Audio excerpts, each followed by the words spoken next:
There is a quiet assumption most of us carry without realizing it. The idea that reality is stable where it is distant, that the farther we move from ourselves, the simpler the universe should become. Empty space, after all, is supposed to be empty. Darkness should thin out into nothing. Silence should deepen into absolute quiet. And yet, every time humanity has reached for the edge of what it knows, something subtle has pushed back, not violently, but insistently, as if the universe itself were clearing its throat. If you find yourself drawn to these moments where certainty begins to dissolve, you may choose to like this video and subscribe, but only if this way of wondering truly feels like home. And if you feel inclined, share where you are listening from and what time it is there, as though placing a small marker of awareness inside a much larger map. Voyager did not leave Earth with the intention of unsettling philosophy. It was built to measure, to count, to record, to send back numbers that could be translated into clean explanations. Yet somewhere beyond the orbit of the outer planets, beyond the region where sunlight still feels like a presence rather than a memory, those numbers began to behave strangely. Not dramatically at first. Nothing broke. No alarms screamed. Instead, instruments designed to confirm expectations started reporting something far more uncomfortable. A boundary appeared where there should have been none. The solar system, long imagined as fading gradually into interstellar space, seemed to end abruptly, as if pressed against an invisible surface. The heliosphere was never meant to feel solid.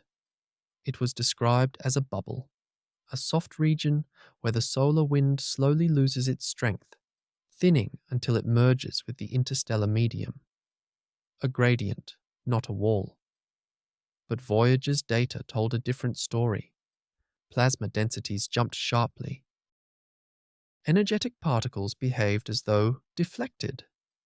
Magnetic pressures shifted in ways that suggested structure rather than diffusion.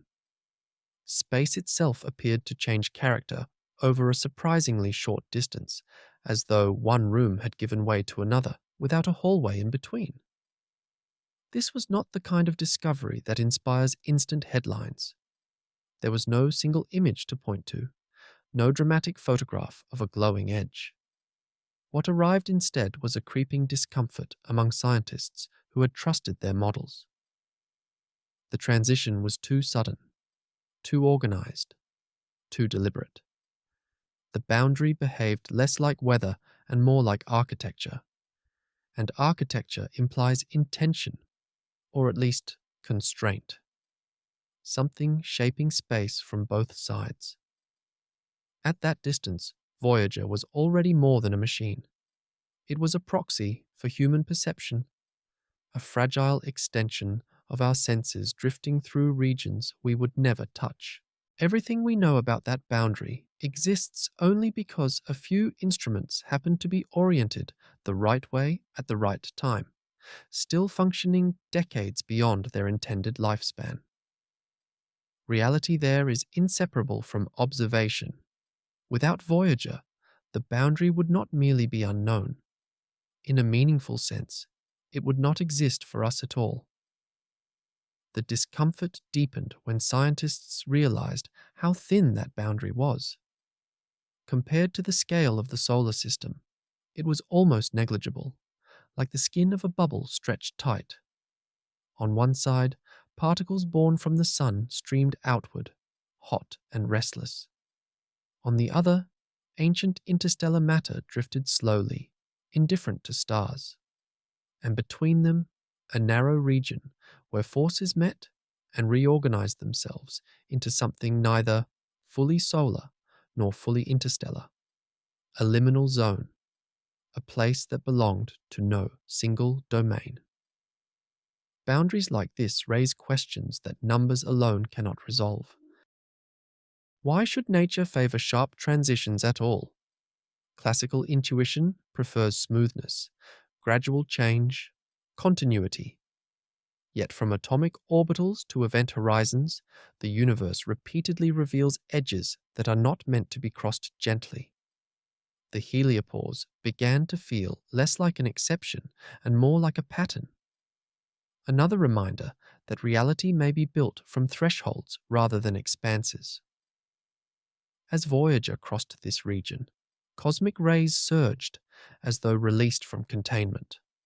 Particles that had wandered the galaxy for millions of years suddenly became more present, more numerous. It was as if stepping outside the solar bubble exposed Voyager to a deeper background, one that had always been there but had been held at bay. Protection, it seemed, was not merely gravitational. It was electromagnetic, structural, almost protective in character. The Sun, modest as it is, had carved out a domain more defined than expected. There is something unsettling about discovering shelter after believing oneself already exposed. Humanity had long imagined Earth as vulnerable, floating in a vast and indifferent void. Voyager suggested that even the void has layers, and that some layers push back harder than we imagined. Space was not simply there, it was arranged. The boundary also challenged a deeper assumption, that the solar system is a collection of objects moving through emptiness. Instead, it began to resemble an organ within a larger body, separated by membranes, exchanging pressure and information. The language of fluids crept into discussions of space: density, flow, turbulence. Terms once reserved for air and water now applied to the vacuum between stars. The universe felt less like a stage and more like a substance. Philosophically, this raised an uncomfortable possibility. If space itself has texture, then location matters in ways we do not yet understand. Existence may not be uniform. Meaning may shift with position. The farther Voyager travelled, the less convincing it became to speak of a single, homogeneous reality. Instead, reality seemed stratified, layered, conditional. Voyager did not pause at the boundary. It did not turn to look back. It simply continued, carrying its instruments into a region defined as much by what it was not as by what it was. And with each bit of data it sent home, it quietly dismantled the comforting image of a universe that fades politely into nothing. What replaced it was more intimate and more unsettling. A universe with edges that resist explanation, transitions that behave like decisions, and boundaries that feel less like accidents and more like rules. If such a boundary exists around something as small as our solar system, it becomes difficult not to wonder where else they might appear and what they might conceal. The question is no longer where the solar system ends, but how many unseen thresholds structure reality beyond the reach of our instruments, waiting for the moment when something fragile drifts close enough to notice. Silence was supposed to be Voyager's final companion. Beyond the boundary of the sun's influence, the spacecraft was expected to drift through a realm so empty that even the idea of disturbance would feel misplaced. No wind, no friction, no sound, a near-perfect vacuum where nothing meaningful happened and nothing new announced itself. Yet the data that arrived from that distance carried an implication that unsettled this expectation almost immediately. Space, it seemed, was not silent. It was humming. The signal was not sound in any ordinary sense. There were no vibrations of air, no medium for waves to travel as they do in water or atmosphere. What Voyager detected were oscillations in plasma, subtle rhythmic fluctuations in charged particles that filled the space between stars. To the instruments aboard the probe, these oscillations were unmistakable, regular, persistent, almost musical in their repetition. When translated into frequencies humans could perceive, they resembled a low, ghostly tone, rising and falling like a breath drawn by something unimaginably vast. This discovery created a quiet tension within the scientific community. Plasma waves were not unknown. They had been measured closer to Earth, within the influence of planetary magnetospheres and solar activity. But here, far beyond the heliopause, they appeared with an intensity that suggested density, not emptiness, but presence. The interstellar medium, long treated as a sparse scattering of particles, behaved more like a continuous substance than a void. Space was doing something, and whatever it was doing it everywhere. The discomfort did not come from the existence of plasma itself. It came from what plasma implied. Plasma is matter in an excited state, stripped of electrons, responsive to electromagnetic forces. It is not passive. It reacts. It organizes. It carries energy and information. To find it filling the darkness beyond the sun's domain was to realize that the universe is never truly at rest. Even in regions where stars are distant and gravity weakens its grip, something remains active, responsive, alive with motion, too subtle for intuition to grasp. Voyager's instruments could not tell why the plasma was oscillating. They could only report that it was. The waves seemed to be triggered by distant events, perhaps shock fronts from stellar explosions long past. Perhaps pressure changes as the solar bubble interacted with the galactic environment. Cause and effect stretched thin across space and time, blurring into something less linear. An event millions of years ago could still be echoing here, arriving not as light, but as pressure, not as image, but as rhythm. This raised a question that had no easy answer. If space can carry echoes, then it has memory. Not memory in the human sense, but persistence. A capacity to hold on to disturbances long after their origin has faded beyond recognition. The universe, in this view, is not a clean slate refreshed at every moment. It is layered with after effects, overlapping influences that never fully dissipate. Silence becomes a misconception born from limitations of perception rather than absence of activity. The idea of a humming cosmos unsettles something deeper than scientific models. It challenges the emotional framework with which humanity approaches the night sky. Darkness has long been associated with stillness, with rest, with an end to motion. Voyager suggested the opposite. Darkness is busy. It vibrates quietly with processes unfolding on scales that dwarf human experience. What feels calm is only calm because it moves too slowly or too subtly to disturb us. There is an intimacy to this realization that is easy to overlook. Voyager was not detecting something distant in the way a telescope captures a galaxy. It was immersed in the phenomenon it measured. The plasma waves passed through the spacecraft, around it, shaping the environment in which it existed. Observation was no longer a matter of looking outward. It was a matter of being within. Voyager was not listening to space from afar. It was inside the sound. This blurring of observer and environment echoes a familiar tension from quantum physics, where measurement alters what is measured, and where systems cannot be fully separated from the act of observation. On the largest scales imaginable, a similar discomfort emerged. Space was not a backdrop. It was a participant. Voyager's presence did not create the plasma waves, but it made them meaningful. Without an instrument to register them, they would remain forever unacknowledged, a chorus without an audience. The plasma oscillations also revealed something about scale. The frequencies detected were extraordinarily low, rising and falling over days, weeks, sometimes months. This was not the quick chatter of atomic interactions, but a slow breathing. a reminder that the universe operates on timescales indifferent to impatience. To perceive it requires endurance, patience, and machines capable of waiting without expectation. Voyager, drifting steadily outward, became such a machine by accident rather than design.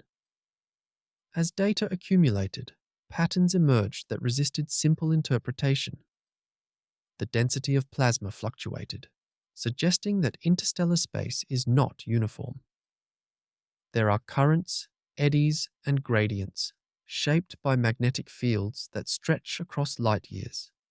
Space flows, not swiftly, not dramatically, but enough to erase the idea of a static cosmos. Even between the stars, there is weather. This realization reframes the boundary Voyager crossed earlier. The heliopause no longer appears as a dividing line between something and nothing. It becomes a shoreline between two active seas, each with its own pressures and rhythms. The solar wind does not fade into emptiness. It collides with another presence, one that has its own history and momentum. The sun's influence ends not in silence, but in conversation.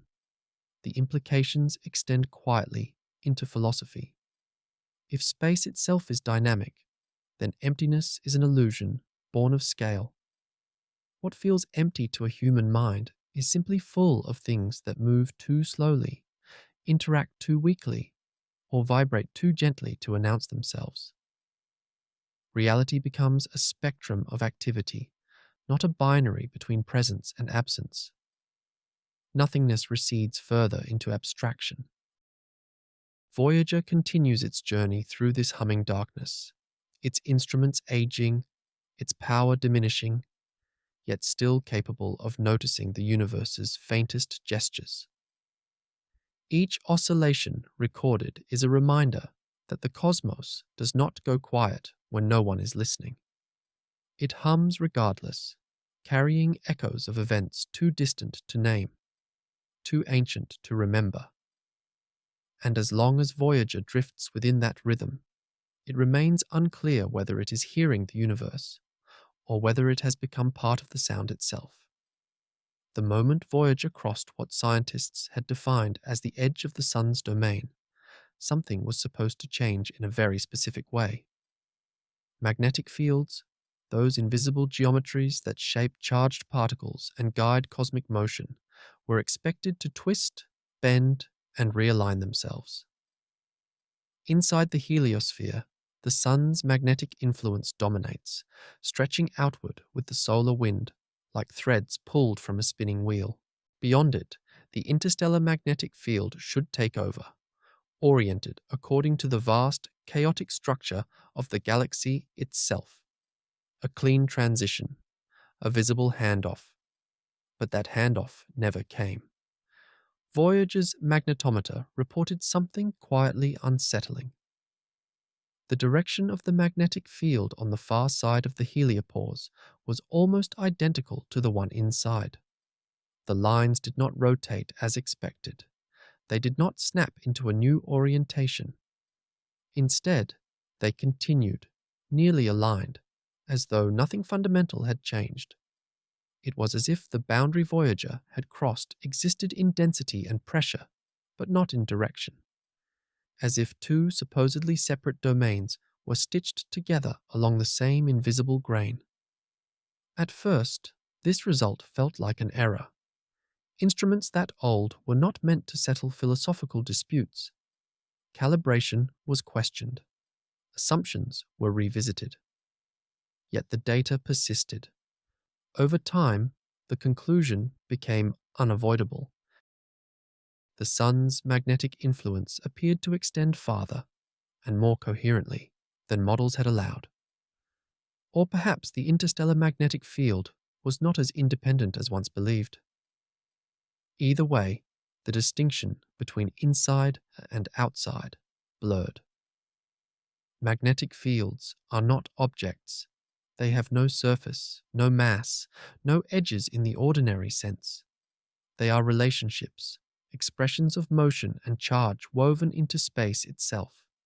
To find continuity where separation was expected is to confront a deeper problem. Boundaries may exist in matter, but not in influence. The universe, it seemed, does not respect the categories used to describe it. This raised an uncomfortable question. If magnetic fields do not change abruptly at the edge of the solar system, what else might ignore that boundary? Gravity already does. Light certainly does. Time itself shows no awareness of heliospheres or star systems. The more closely the universe is examined, the more these divisions appear to be conveniences rather than truths. Labels placed on regions to make them manageable, not to reflect their nature. Voyager, drifting onward, became a witness to this continuity. It did not experience a dramatic crossing. There was no moment of arrival into a new reality. Instead, there was a gradual realization that the expected contrast had failed to materialize. The interstellar medium did not announce itself as foreign. It felt like an extension, quieter perhaps, but not fundamentally other. The cosmos did not reset beyond the sun. It continued. This continuity unsettles a deeply held human intuition. We tend to imagine space as compartmentalized. Planets belong to stars, stars belong to galaxies, galaxies belong to clusters. Each layer nested neatly within the next. Voyager's magnetic measurements suggested something less orderly. Influence bleeds across scales. Structures overlap. The universe behaves less like a collection of boxes and more like a fabric, stretched and folded, but never truly cut. Magnetic alignment across the heliopause also raised questions about causality. Was the interstellar magnetic field shaped by the sun over millions of years, slowly coaxed into alignment by persistent pressure? Or was the sun itself embedded in a larger magnetic structure, inheriting its orientation from the galaxy long ago? Cause and effect blur when timescales stretch beyond comprehension. What feels like influence in one direction may simply be shared origin. There is a subtle unease in realizing that even at the edge of our star's reach, we are not free from its signature. The sun does not simply illuminate and warm. It organizes. It imprints. Its presence is written into space itself, carried outward not only by particles, but by geometry. Voyager's readings suggest that to leave the sun entirely may be more difficult than distance alone would imply. The philosophical weight of this is easy to miss. Humans often equate separation with independence. To be far away is to be free, untouched, unaffected. Voyager's journey complicates this narrative. Distance does not guarantee detachment. The farther the probe traveled, the more it revealed how entangled everything remains. The solar system does not float through the galaxy like an isolated island. It is threaded into a larger pattern, inseparable from the currents that surround it. This realization resonates with ideas from theoretical physics, where fields take precedence over particles, and where empty space is anything but empty. In such frameworks, what we call objects are merely excitations of underlying fields that fill all of existence. Voyager's magnetometer offered a macroscopic echo of this idea. The field does not stop because an object ends. It continues, reshaping itself, but never disappearing. Voyager's continued alignment with the sun's magnetic orientation also reframes the meaning of exploration. To explore is not always to encounter the alien. Sometimes it is to discover that what felt familiar never truly ended. The universe does not always offer sharp contrasts. More often, it reveals continuity where we hoped for difference. The edge becomes less of a threshold and more of a reminder. As Voyager moves deeper into interstellar space, its instruments still trace the same invisible lines, following a geometry that began near Earth decades ago. The magnetic field that once cradled our planet still whispers its direction into the darkness. Whether this alignment will persist indefinitely remains unknown. Perhaps farther out, the field will finally twist away, asserting a different order. Or perhaps continuity will endure longer than expected, dissolving the very notion of outside.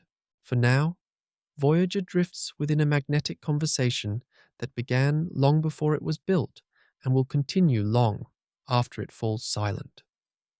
The boundary it crossed did not sever connection. It merely thinned it, and in that thinning, a deeper question emerges, unresolved and quietly insistent. If even at the edge of the solar system the universe refuses to let go, what does it truly mean to leave anything behind? For decades, cosmic rays had been treated as background noise, an ever-present drizzle of high-energy particles arriving from all directions, their origins blurred by distance and time. They were measured, catalogued, filtered out when possible, something to correct for rather than something to listen to. But as Voyager moved beyond the solar boundary, that background abruptly changed its character. The rain intensified.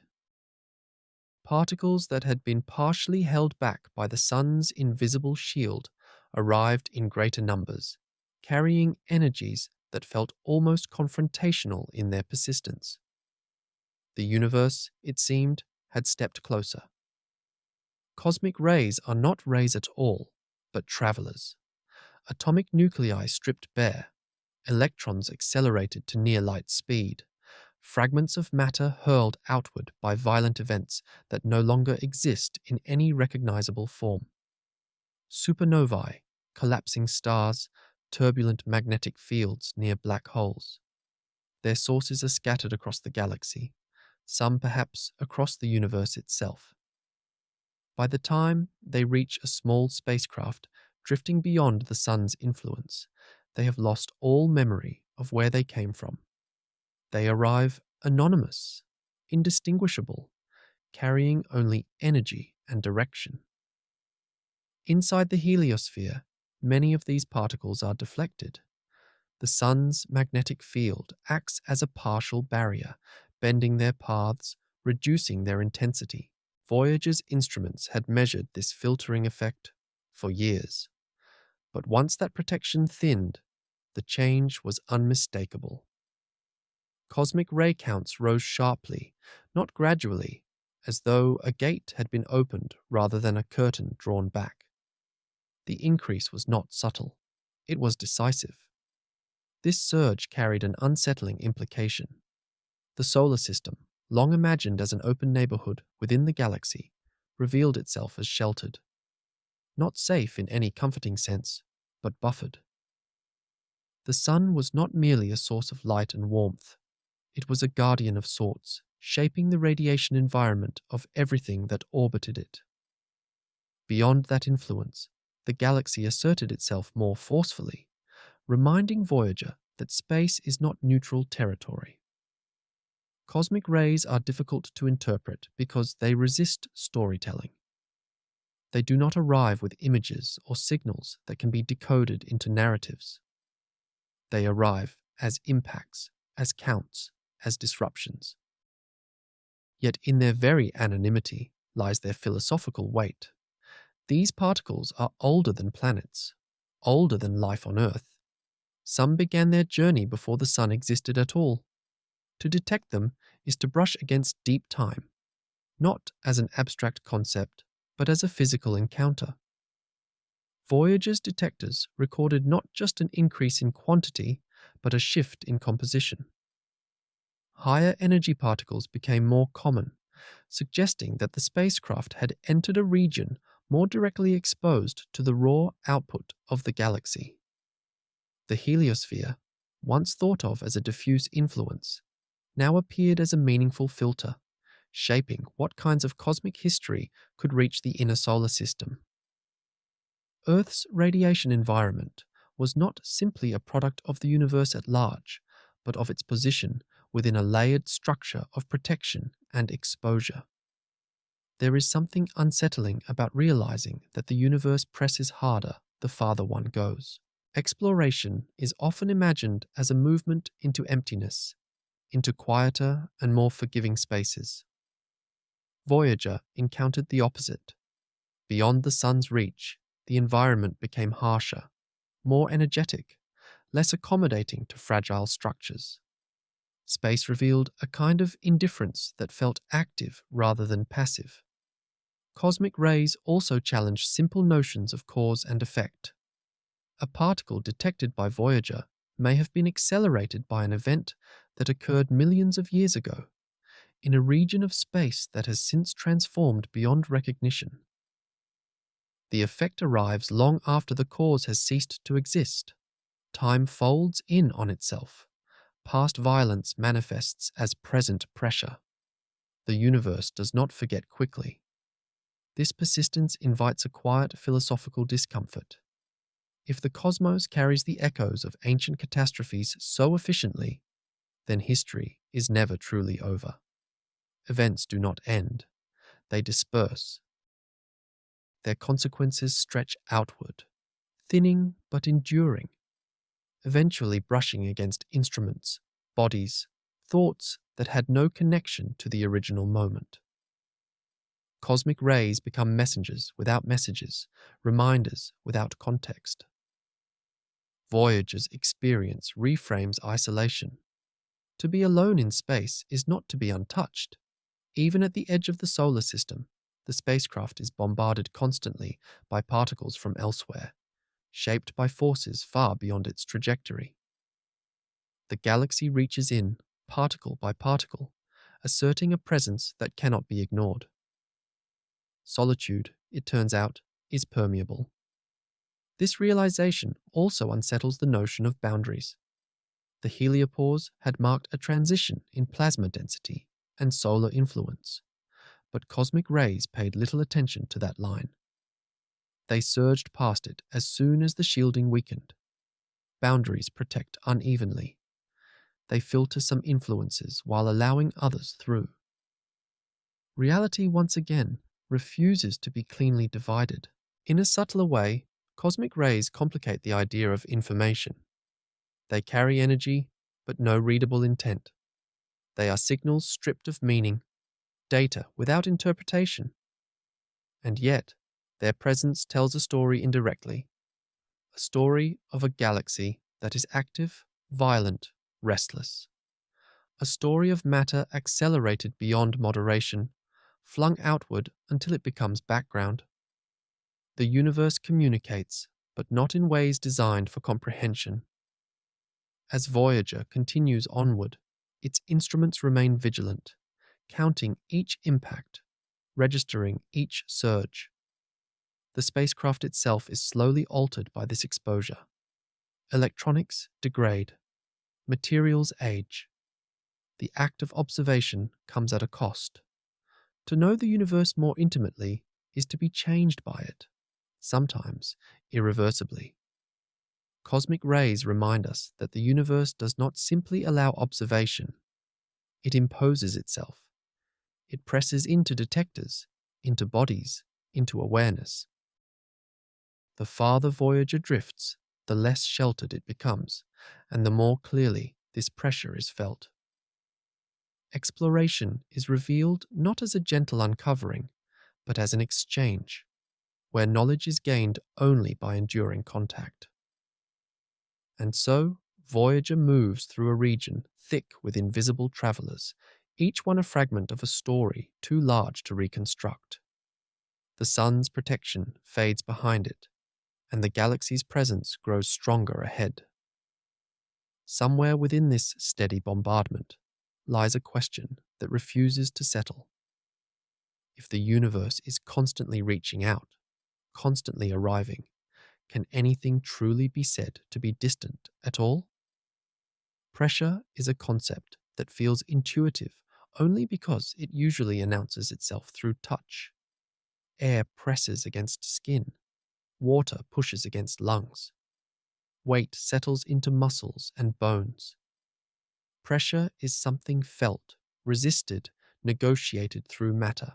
In the deep reaches of space, far beyond planets and atmospheres, pressure was expected to dissolve into irrelevance. Nothing to press, nothing to yield.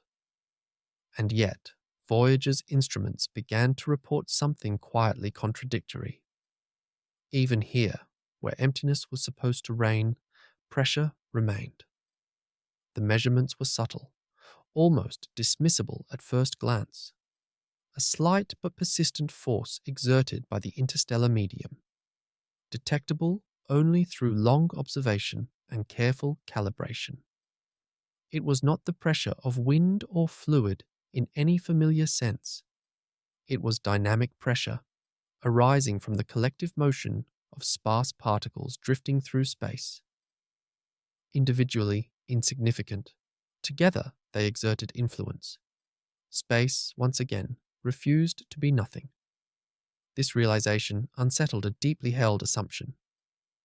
The vacuum of space is often imagined as the absence of interaction, a place where forces fade and only gravity lingers. Voyager suggested otherwise. Even at densities so low that a human mind struggles to imagine them, motion creates consequence. Particles moving through space, however sparsely distributed, carry momentum. And momentum, when accumulated, becomes pressure. The interstellar medium is not static. It flows slowly, shaped by galactic magnetic fields, past supernova shock waves, and the long, gravitational tides of spiral arms. Voyager drifted into this flow like a leaf entering a broad, invisible current. The pressure it experienced was not dramatic, but it was directional. It hinted at motion on a scale far larger than the solar system itself. The galaxy was not merely a backdrop. It was active, moving, exerting influence even in its most rarefied regions.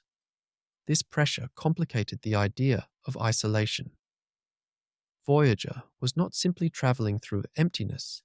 It was immersed in a medium that pushed back, however gently. The spacecraft's trajectory was shaped not only by gravity and inertia, but by a constant, almost imperceptible negotiation with its environment. The universe was not letting it pass unacknowledged. There is something philosophically unsettling about pressure without contact. No surface to push against, no resistance to feel, yet an influence remains. It suggests that interaction does not require solidity, that forces can operate through distributions rather than collisions. The universe does not wait for matter to be dense before it begins to shape outcomes. Pressure in the interstellar medium also reframes the boundary Voyager crossed earlier. The heliopause was not simply a change in density or magnetic alignment. It was a balancing point between two pressures.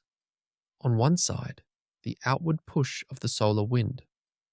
On the other, the slow insistence of the galaxy itself. The boundary existed because these forces met and held each other in tension. Not a wall, but an equilibrium. Equilibrium, however, is not permanence. It is a momentary balance that can shift with time. Changes in solar activity, variations in galactic conditions, even distant stellar events can alter the pressures that define such boundaries. Voyager's measurements offered a snapshot, not a final answer. The edge of the solar system is not fixed. It breathes. This breathing quality introduces a sense of vulnerability. If the pressures that define our cosmic neighborhood can change, then the environment Earth inhabits is not as stable as it feels. Over long timescales, the balance could shift, exposing the inner solar system to harsher conditions or deeper shielding. Safety, it seems, is provisional.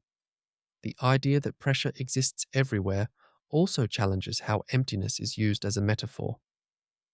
Emptiness is often equated with freedom, with the absence of constraint. Voyager's experience suggests the opposite. Even where matter is scarce, influence persists. There is no region entirely free from the push and pull of surrounding motion. Freedom from pressure may be an illusion born of scale. This has echoes in theoretical physics, where vacuum energy and zero-point fluctuations imply that even the lowest energy state of space is not truly still. The universe seethes quietly beneath perception. Voyager's detection of pressure in deep space offers a macroscopic reflection of this idea. Activity does not require abundance. It requires only existence. As Voyager continues outward, the pressure it experiences changes subtly, responding to variations in particle density and flow. These changes are slow, unfolding over years rather than moments. The spacecraft becomes a patient witness, sensing shifts too gradual for drama but too consistent to ignore. Time itself becomes a measuring instrument, revealing patterns that only endurance can uncover. There is a quiet intimacy in this mode of exploration. Voyager does not conquer space. It yields to it, allowing itself to be shaped ever so slightly by forces it cannot see. Knowledge arrives not through domination, but through exposure. The probe learns by being pressed upon. This exposure carries cost, materials fatigue, electronics age. Pressure, however gentle, accumulates its effects over time. To exist in the universe is to be acted upon continuously. There is no true refuge from influence, only regions where influence is less obvious. The interstellar pressure Voyager detects also invites a reconsideration of distance. Distance is often imagined as separation, as a thinning of connection. Yet pressure travels. Influence propagates. The galaxy presses inward even as the sun pushes outward. Everything touches everything else, if only faintly. Separation becomes a matter of degree, not kind. As Voyager drifts deeper into the interstellar medium, the sun's outward push fades, and the galaxy's presence becomes more pronounced. The balance tips slowly, almost imperceptibly. The spacecraft enters a region where the pressure shaping it is no longer primarily solar. It belongs increasingly to something larger, older, less personal. This transition does not announce itself with spectacle. It unfolds quietly, through numbers that change by fractions, through trends that only reveal themselves over long spans of time. And yet, within this subtle shift lies a profound question, one that lingers without resolution. If even the emptiest regions of space exert pressure, shaping everything that moves through them, is there anywhere in the universe that does not, in some way, press back? There is a moment in every experiment when measurement stops being passive and begins to matter. A thermometer does not merely record temperature, it becomes part of the thermal system. A camera does not simply observe light, it intercepts it. In the controlled environments of laboratories, this complication is acknowledged, corrected for, minimized. Far beyond the reach of laboratories, drifting through a region where definitions themselves begin to soften, Voyager transformed this quiet problem into something unavoidable. Out there, measurement was no longer a technical detail. It was the only way reality arrived at all. Voyager's instruments were never meant to define the universe. They were meant to sample it. Yet, as the spacecraft crossed into interstellar space, the distinction between sampling and defining began to blur. Plasma densities, magnetic orientations, particle counts, none of these quantities existed for humanity except through Voyager's aging sensors. There was no second opinion, no parallel experiment. Whatever Voyager measured became, by default, what interstellar space was. This creates an unsettling feedback loop. Reality informs the instrument, and the instrument, in turn, informs reality as it is known. Without the probe, there is no data. Without data, there is no description. And without description, the region might as well be conceptually empty. Voyager did not merely discover the properties of interstellar space. It brought them into existence within human understanding. This tension echoes a familiar unease from quantum mechanics, where the act of observation cannot be cleanly separated from the phenomenon observed. At the smallest scales, particles behave differently when measured, collapsing from probabilities into outcomes. At the largest scales Voyager encountered, something similar unfolded, not in behavior, but in meaning. Interstellar space became real for us only when it was observed, quantified, and translated into signals that could be received on Earth decades later. The delay itself complicates the picture. Voyager does not report in real time. Its measurements arrive long after the moment has passed. By the time a plasma oscillation is registered on Earth, the spacecraft has already moved on. The data describes a past that cannot be revisited. Observation lags behind reality, chasing it endlessly without ever catching up. Knowledge becomes archival by default. This lag invites a subtle philosophical discomfort. When exactly did the measurement matter? At the moment Voyager's instrument registered it, alone in the dark? Or decades later, when the signal was decoded by human minds and integrated into models and narratives? Reality seems suspended between these moments, incomplete until interpreted, yet already altered by the act of measurement itself. Voyager's instruments also age. Their sensitivity changes, noise increases, calibration drifts. Every reading is shaped not only by the environment, but by the slow decay of the observer. This introduces a fragile subjectivity into cosmic measurement. The universe does not present itself cleanly. It is filtered through circuits designed in another century by engineers who could not have imagined the philosophical weight their devices would carry so far from home. This fragility becomes part of the story. Voyager's data is not perfect. It is incomplete, sometimes ambiguous, occasionally contradictory. Scientists debate interpretations, adjust models, argue over margins of error, yet there is no alternative source. The universe, at that distance, speaks with only one voice, and that voice is faint. The measurement problem deepens when considering what Voyager cannot measure. There are no eyes aboard the spacecraft, no awareness, no curiosity, only sensors responding to physical interactions. Entire aspects of reality may pass through that region unnoticed, simply because there is no instrument designed to register them.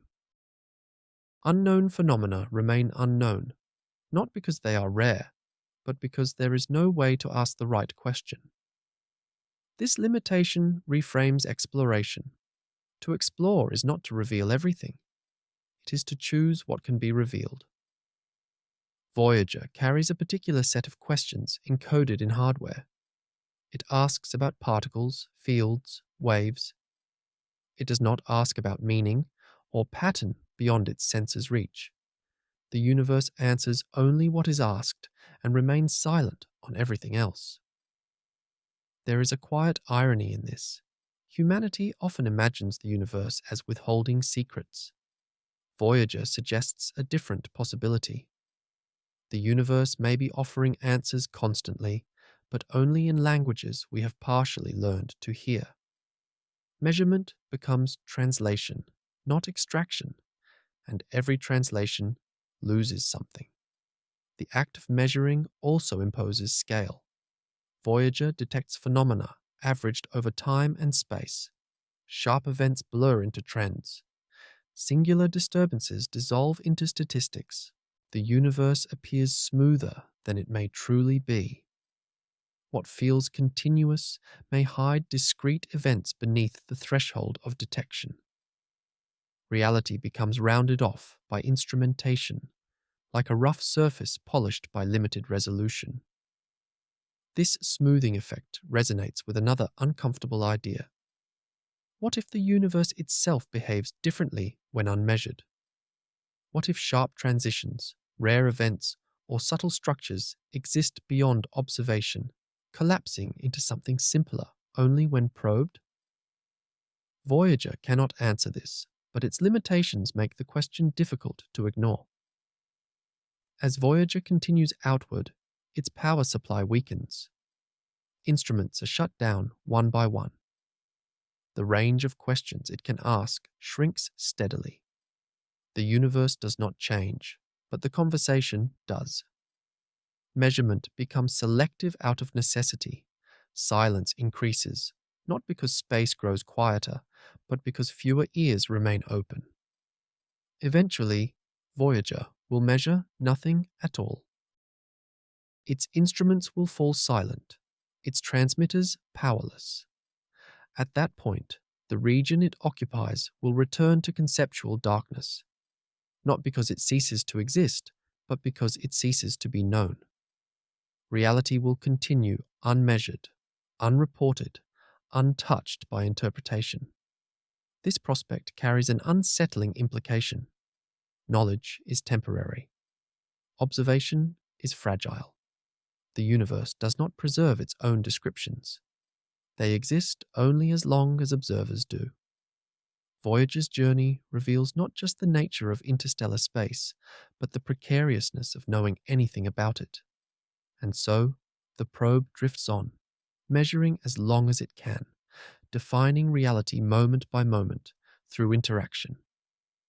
Each data point is both discovery and farewell. Each measurement brings understanding closer, even as it reminds us that understanding depends entirely on the presence of something willing and able to observe. If reality requires observation to become known, and observation is always limited, delayed, and temporary, then a question begins to form quietly in the background. When Voyager's measurements finally stop, will the universe beyond the sun's reach become any less real? Or will it simply return to being something that exists without being known? Time is often imagined as the one thing that remains faithful, ticking forward with quiet reliability no matter where one goes. Distance may stretch space, matter may thin, forces may weaken, but time, we tell ourselves, keeps pace. Voyager's journey began to erode this comfort in a way that felt less mathematical and more intimate. As the spacecraft drifted farther from Earth, its signals did not merely weaken. They aged. Each transmission from Voyager takes many hours to arrive, then days, then more than a day, then nearly a full day. Eventually, the delay stretches into spans long enough to feel personal. What arrives on Earth is not a message from now, but from a past that has already slipped away. The spacecraft does not speak in the present tense. It speaks in echoes. This delay is not new to physics.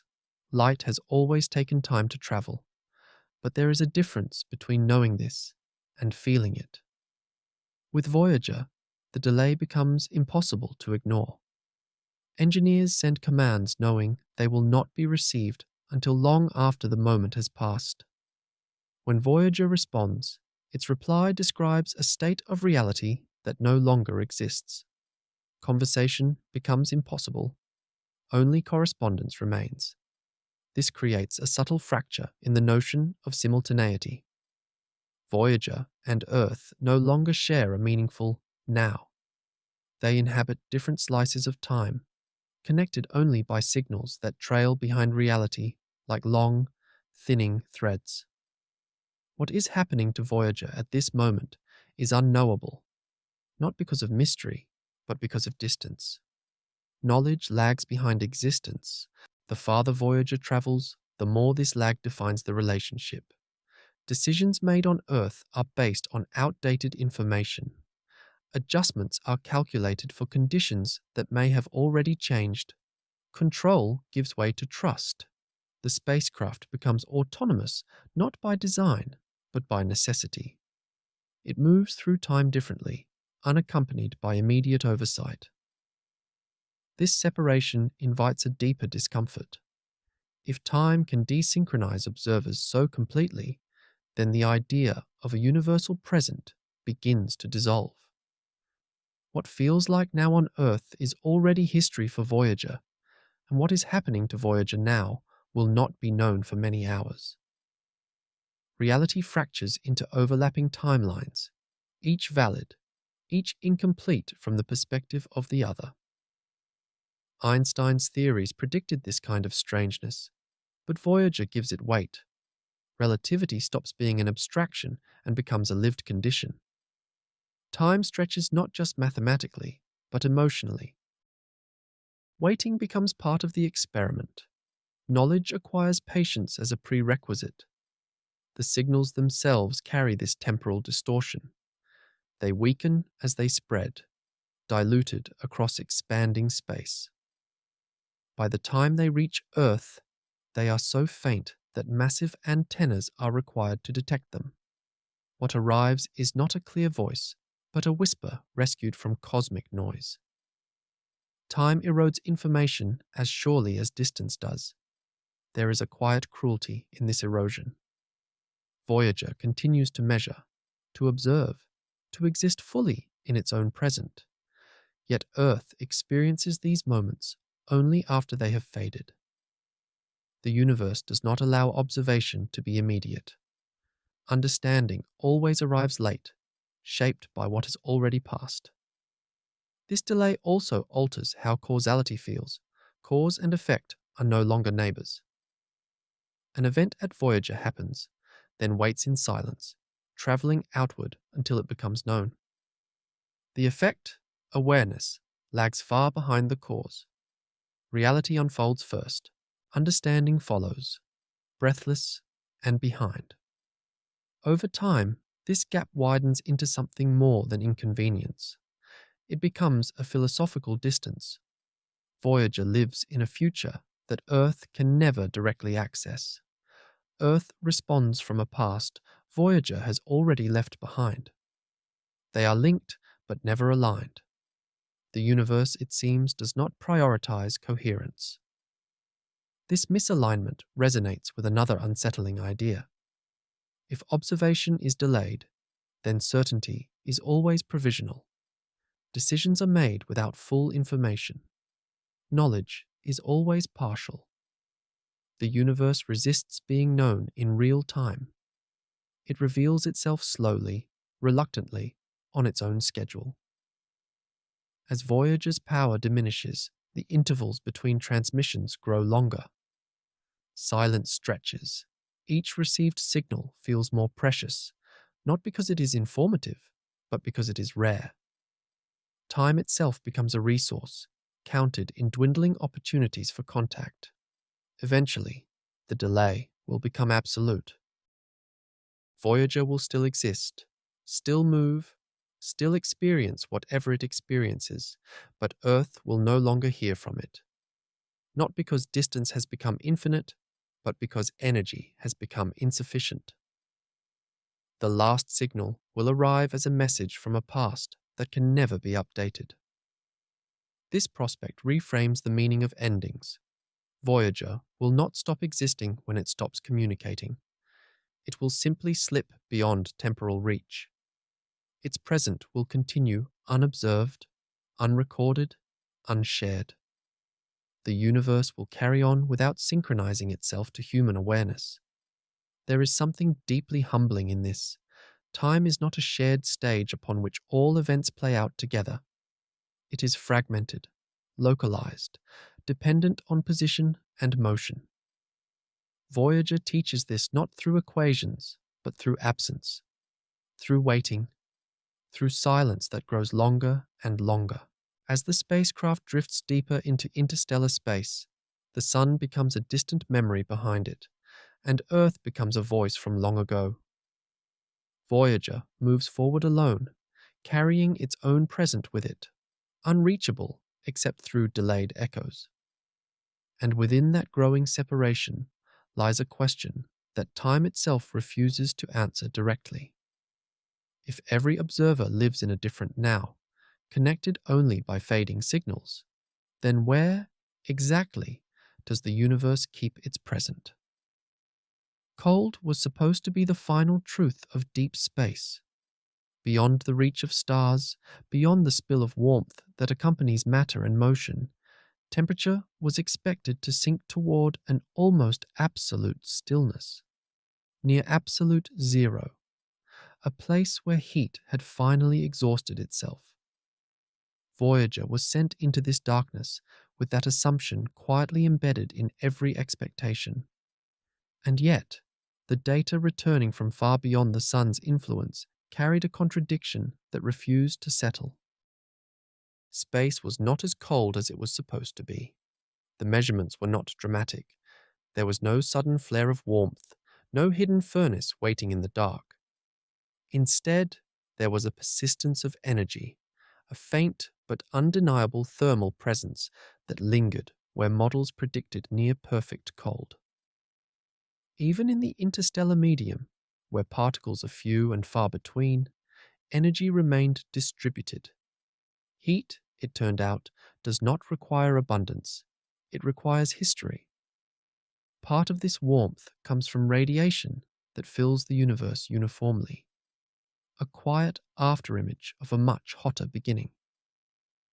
Long after stars form and die, long after galaxies rearrange themselves, the universe still glows faintly with residual energy. This background is so subtle that it feels almost philosophical rather than physical, a reminder that the past never fully releases its grip on the present. Voyager's instruments did not measure temperature in the way a thermometer might. Instead, they detected energy indirectly, through particle motion, electromagnetic interactions, and radiation fields. These measurements painted a picture of space not as a frozen void, but as a reservoir of low-level activity. Motion persists, energy circulates. The universe does not cool evenly or completely. This persistence challenges a simple intuition. We often imagine the universe aging like a fire, burning brightly at first, then fading into cold ash.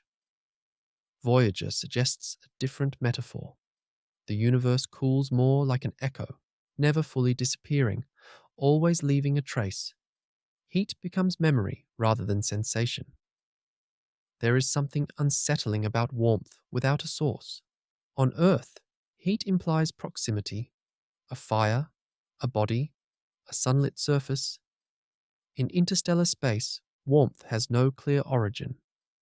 It is everywhere and nowhere, carried by radiation that has been traveling since the earliest moments of cosmic history. To encounter this warmth is to encounter time itself, stretched thin and spread wide. This reframes the meaning of emptiness. If even the coldest regions retain energy, then nothing ever truly resets. The universe does not forget its beginnings. Every region carries a faint signature of what came before, a thermal fingerprint that cannot be erased without erasing existence itself. Voyager's detection of persistent energy also complicates the idea of equilibrium. Thermal balance is often treated as an endpoint, a state where nothing interesting happens.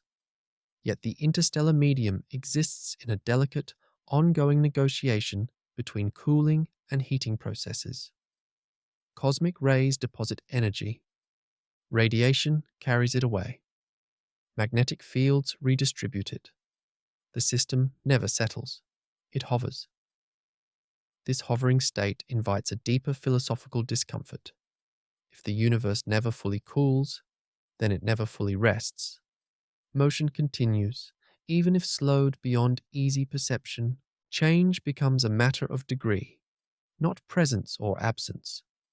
Stillness, like emptiness, becomes a convenient fiction.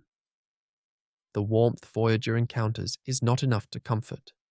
It does not make space hospitable, but its very existence undermines a long-held narrative. Cold is not the ultimate fate waiting just beyond the stars. Instead, there is a long twilight, a gradual dimming punctuated by residual glow. The universe ages without ever becoming truly still. This idea resonates with cosmological theories that predict a long, slow drift toward maximum entropy rather than a sharp end. Heat death is not a sudden freeze, but an endless evening where differences flatten and contrasts fade. Voyager, drifting through faint warmth, becomes a witness to this process in its early, almost imperceptible stages. There is also an intimacy to this realization. The warmth detected in deep space is the same warmth that once filled the universe completely. It connects the present moment to a time before stars, before planets, before structure itself. Voyager does not simply travel outward, it travels backward in thermal memory, sensing echoes of an origin no one can observe directly. This continuity complicates the idea of beginnings and endings. If the universe still carries heat from its birth, then the beginning is not over. It lingers, diluted but present, woven into every region of space. Endings, likewise, may never arrive cleanly. They dissolve into persistence. As Voyager continues its journey, the faint warmth of space becomes less a measurement and more a mood. A sense that the universe is not done with its own story. That energy, once released, never truly disappears. It changes form, spreads thin, but remains. This persistence also reframes humanity's place within the cosmos. We often imagine ourselves as late arrivals, living in a cooled-down universe after all the drama has passed. Voyager suggests that the drama never fully ends. It simply becomes quieter, subtler, harder to notice. We exist not after the fire, but within its long afterglow. The spacecraft drifts onward, its instruments sensitive enough to notice what intuition overlooks. Warmth where cold was promised, activity where rest was assumed. The universe, once again, declines to meet expectations. It offers not answers, but a gentle resistance to simplification. As the sun fades behind Voyager and the stars ahead remain distant points, the probe moves through a space that is neither alive nor dead, neither hot nor cold in any absolute sense. It moves through a universe that remembers itself, carrying traces of its own beginning into regions where no one expected to find them. And within this faint, persistent warmth lies a question that lingers without resolution. If the universe never truly cools, never truly lets go of its past, then what does it mean to speak of an end at all? An edge is supposed to end something. It marks where a thing stops being itself and becomes something else. Maps depend on edges. Definitions rely on them. Voyager crossed what was labelled as the edge of the solar system, and yet nothing ended. There was no finality to the crossing, no clean severing of influence or identity. Instead, the further the probe moved beyond that boundary, the more the idea of an edge itself began to unravel. The heliopause had been described as a border, a dividing line between solar and interstellar domains. But Voyager's measurements transformed that line into a region, and that region into a layered transition. Density changed here, pressure adjusted there, magnetic orientation resisted expectation, cosmic rays surged unevenly. The edge was not a knife cut, it was a gradient folded into itself, thick in some places, thin in others, breathing with forces far larger than the sun alone. This realization carries a quiet philosophical weight. If the edge of the solar system is not a point, but a zone, then the notion of containment becomes unstable. Where exactly does the sun stop being the sun? Where does interstellar space begin being itself? The answer shifts depending on which property is measured. Influence does not end all at once. It recedes unevenly, leaving traces behind. Voyager's journey suggests that edges in the universe are rarely absolute. They are negotiated spaces shaped by competing pressures that never fully resolve. The heliosphere exists not because it is isolated, but because it is contested. Solar wind presses outward, the galaxy presses inward. The edge persists only as long as this tension holds. This pattern repeats across cosmic scales. Galaxies are not sealed systems. They bleed stars, gas, and magnetic fields into their surroundings. Clusters blend into filaments. Filaments dissolve into vast cosmic voids that are not truly empty. Everywhere, Voyager's lesson echoes. Boundaries soften when examined closely. There is an unsettling implication here. If edges are zones rather than lines, then certainty becomes difficult to anchor. Categories blur. Inside and outside lose their authority. The universe resists being sorted cleanly, preferring overlap to separation. What feels like an end may simply be a change in emphasis. This challenges a deeply human instinct. We rely on edges to feel oriented. To know where something ends is to know where we stand in relation to it. Voyager denies this comfort. Even at the farthest reach of the sun's influence, there is no moment where one can say, with confidence, that the solar system is behind and something entirely other lies ahead. The transition stretches on, ambiguous and unresolved. The idea of nested structure begins to take hold here. The solar system exists within the heliosphere. The heliosphere exists within the interstellar medium. The interstellar medium exists within the galaxy's magnetic and gravitational architecture. Each layer shapes the next, not through isolation, but through continuity. The universe becomes a series of envelopes, each influencing the one beneath it. Voyager's data hints that this nesting may never terminate cleanly. Every time a boundary is identified, it reveals deeper structure beyond it. The edge becomes a surface that encodes information about both sides, a kind of interface rather than a termination. Reality feels less like a sequence of boxes and more like a set of overlapping membranes. This perspective resonates with ideas that appear in other corners of physics and philosophy. The notion that surfaces can contain more information than volumes. That limits may be more fundamental than interiors. That what separates things may matter more than the things themselves. Voyager did not set out to explore these ideas, but its measurements quietly support them. There is also an emotional dimension to this realization. Exploration is often imagined as a heroic march toward a final horizon, a last boundary, a definitive beyond. Voyager offers no such satisfaction. The horizon recedes as it is approached. The edge dissolves into complexity. There is always another layer, another transition, another ambiguity waiting ahead. This does not diminish the journey. It deepens it. Voyager's crossing of the heliopause becomes less a moment of arrival and more a reminder of how incomplete arrival always is. To move outward is not to reach an endpoint, but to enter a new kind of uncertainty. The solar system, seen through this lens, is not a closed chapter. It remains present even as Voyager moves away, its influence thinning but not vanishing. The sun's signature lingers in magnetic alignment, in particle populations, in the very shape of space.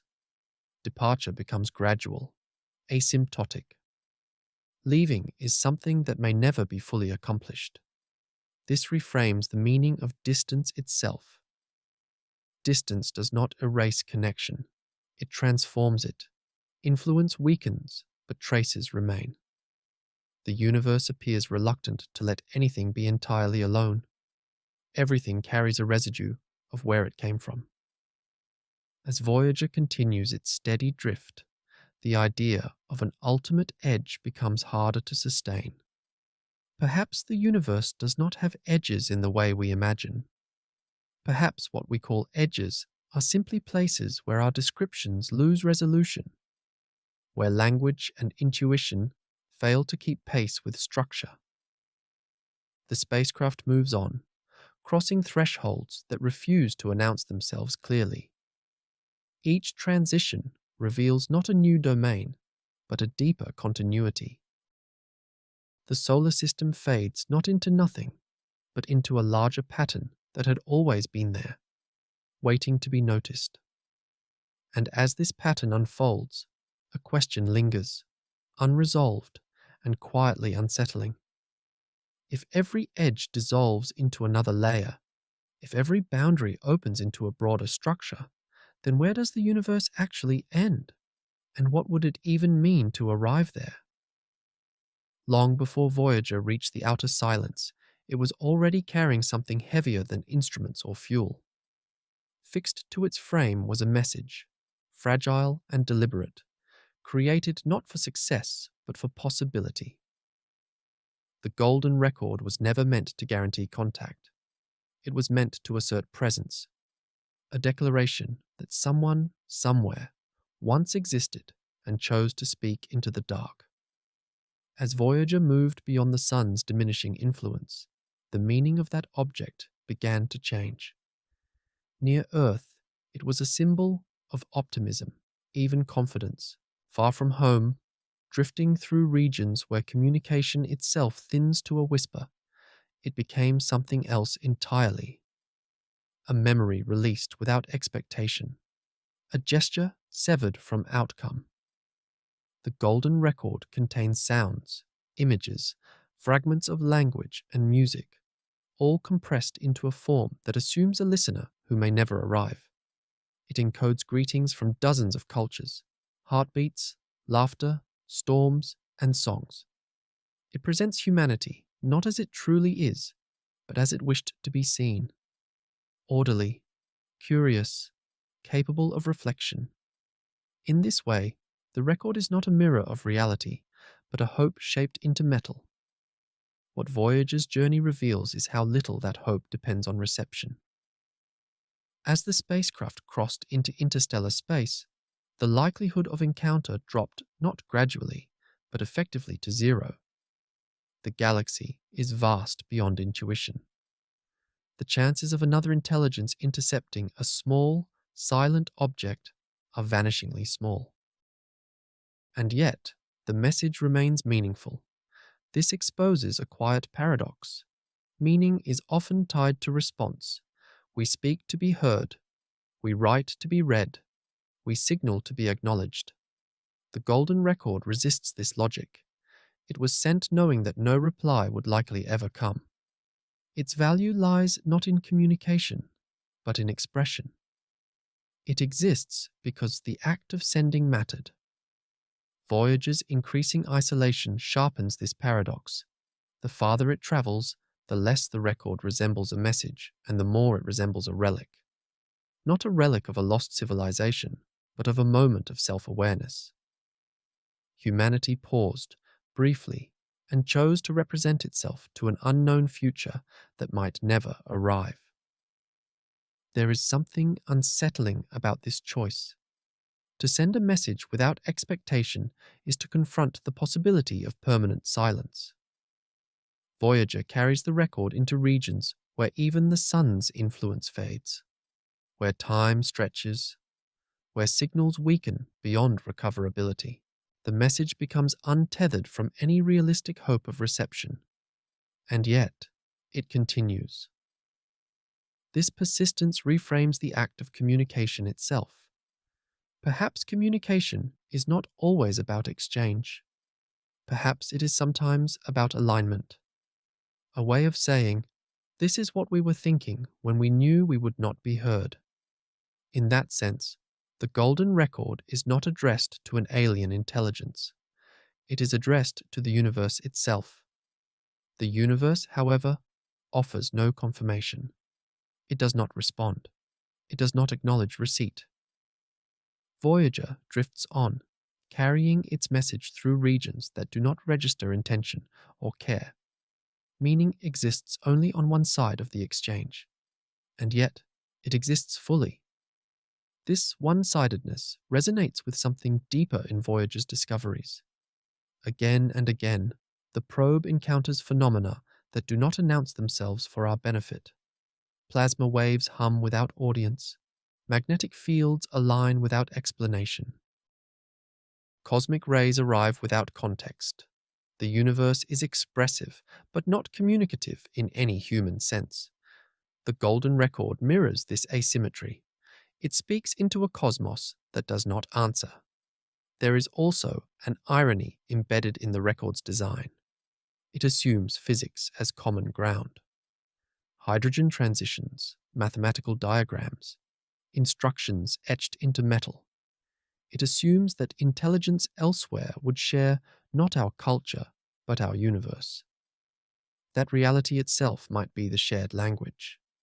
Voyager's journey complicates this assumption. The universe is not uniform. Conditions vary, boundaries blur. Even within our own solar system, expectations fail. Yet the record persists, not because it is likely to be understood, but because it exists. Its endurance becomes symbolic. Long after Voyager's instruments fall silent, long after its power drains away, the record will remain attached, intact, unchanging. It will outlast communication itself. In this sense, Voyager becomes less a messenger and more an archive. Not a conversation, but a time capsule released into motion. It carries a frozen moment of Earth's self-conception, preserved not in stone or memory, but in trajectory. Its meaning is inseparable from its movement. There is a quiet humility in this. The golden record does not claim permanence. It does not promise relevance. It simply exists, drifting through a universe that neither needs nor notices it. And yet, that existence feels significant, a small assertion against cosmic indifference. As Voyager moves farther away, Earth recedes not just spatially, but conceptually. Cultures change, languages evolve. Even the species that created the record may not persist indefinitely. The message becomes detached not only from its sender, but from its context. Meaning erodes, leaving only form. This erosion does not negate the act. If anything, it sharpens it. To create meaning, knowing it may dissolve, is to act without guarantee. The golden record embodies this courage. It is not proof of optimism so much as proof of awareness. Awareness of finitude. Awareness of silence. Awareness that speaking anyway matters. Voyager drifts onward, carrying its record through regions where no ears listen and no eyes watch. The message remains unplayed, unread, untouched. And yet, it continues to exist as a fact of the universe. A small anomaly where intention was encoded into matter and sent away forever. As the sun fades further behind and the stars ahead remain unreachable, the record becomes less a message to others and more a question left hanging in the dark. If meaning can exist without reception, if expression can matter without response, then for whom was this message truly made? And who, if anyone, was it ever meant to reach? At a certain distance from familiarity, patterns begin to feel suspicious. What once seemed natural starts to resemble design. Not because intention has been proven, but because coincidence grows harder to accept. As Voyager continued sending back measurements from regions no human mind was built to inhabit, some of its data acquired this unsettling quality. The universe, sampled at extreme edges, began to look discretized, not smooth, not infinite, but structured in ways that felt strangely computational. This impression did not arise from a single measurement, nor from a dramatic anomaly. It emerged slowly, through accumulation, through limits. Voyager's instruments encountered thresholds they could not pass, resolutions they could not refine. Plasma densities arrived in steps rather than gradients. Energies clustered into bands. Signals appeared quantized by circumstance as much as by theory. The deeper Voyager went, the more reality seemed to reveal itself in chunks. Physics has long accepted quantization at small scales, energy levels in atoms. Discrete packets of light, but Voyager's journey suggested something more diffuse and unsettling. Quantization not only of matter and energy, but of information itself. Space, time, and interaction appeared constrained by thresholds beyond which no additional detail could be extracted. The universe behaved less like a continuous field and more like a rendered environment with finite resolution. This resemblance to computation did not imply machinery in any literal sense. There were no circuits hidden in the void, no processors humming behind stars. What emerged instead was a pattern of limitation, a sense that reality economizes, that it does not expend infinite detail where none can be observed. Voyager's measurements felt optimized, as though the universe delivered just enough structure to remain coherent, and no more. This idea echoes quietly through theoretical speculation, often referred to as the simulation hypothesis, not as a claim of artificiality, but as a lens, a way of asking whether the universe behaves as though it were constrained by informational budgets, whether laws of physics resemble algorithms not because they were written, but because any consistent reality must manage complexity somehow. Voyager did not test this hypothesis. It could not. But it drifted into regions where such questions became harder to dismiss. The farther it traveled, the more the universe revealed limits that felt architectural rather than incidental. Maximum speeds, minimum energies, discrete transitions, boundaries that felt less like accidents and more like rules. The unsettling part lies not in the idea of a simulation, but in the implication of finite resolution. If reality has a smallest unit of description, then infinity may be a mathematical convenience rather than a physical truth. The universe may appear endless not because it is, but because its limits are far beyond any observer's reach. Voyager brushed against this possibility without ever naming it. The probe's data also hinted at another discomfort. Information seemed to matter more than substance. Fields carried influence, particles carried messages. Interactions were exchanges of data as much as forces. The universe behaved like a system whose primary currency was information flow. Matter became secondary, a vehicle rather than a foundation. This shift in perspective subtly destabilizes intuition. We are accustomed to thinking of information as something abstract, layered atop physical reality. Voyager's journey suggested the reverse. Physical reality may be an expression of information, constrained by rules that govern how much can exist, how fast it can move, and how precisely it can be known. In such a universe, observation takes on a new weight. Measuring something does not merely reveal it, it allocates resolution. It defines what level of detail becomes real. Voyager's instruments, limited and aging, sampled reality at a coarse grain. Finer details may exist, but without observation, they remain unrendered in any meaningful sense. This idea is deeply uncomfortable.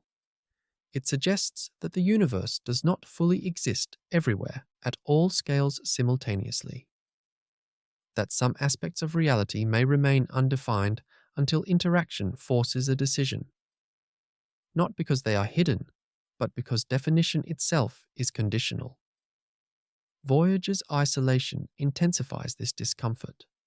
In regions where no other observers exist, reality is sampled only by one fragile machine. What happens beyond its sensors? What details remain unresolved, not because they are unknowable, but because nothing is asking the right question? The universe, in this view, becomes a place where existence and observation are quietly entangled. There is a temptation to anthropomorphize this, to imagine intention behind the constraints. But Voyager's lesson resists such narratives. The constraints appear indifferent, impersonal. They do not suggest purpose so much as necessity. Any universe that persists long enough to be observed may require such limits to avoid incoherence. As Voyager continues onward, its data grows sparser, instruments shut down, resolution decreases. The universe, as observed, becomes simpler, not because it is simpler, but because fewer questions remain possible. Complexity recedes not from reality, but from access. The simulation-like feel intensifies not because the universe changes, but because observation thins. Eventually, Voyager will no longer measure anything at all. At that point, whatever resolution it once allocated to that region will vanish from human knowledge. The universe will continue, but without being sampled, undefined not in itself, but in relation to us. This prospect reframes the simulation question entirely. Perhaps the universe is not simulated. Perhaps it is simply economical. Perhaps it reveals itself only where interaction demands it. Voyager's journey becomes a study not of artificiality, but of sufficiency. Reality exists where it needs to, and nowhere else. As the spacecraft drifts deeper into darkness, carrying fewer instruments and weaker signals, the sense of a discretized universe grows stronger, not because the universe confirms it, but because it refuses to deny it. Limits remain. Thresholds persist. Resolution never becomes infinite. And within this quiet refusal, a question continues to form, unanswerable and persistent. If reality appears finite wherever it is observed, constrained by rules that feel informational rather than material, then is the universe truly continuous? Or is continuity simply what it looks like when we are too close to see the pixels?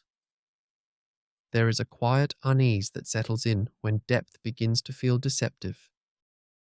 We are accustomed to believing that more space means more substance, that volume holds the truth of things while surfaces merely contain them. Voyager's journey, however, continued to erode this intuition in subtle ways.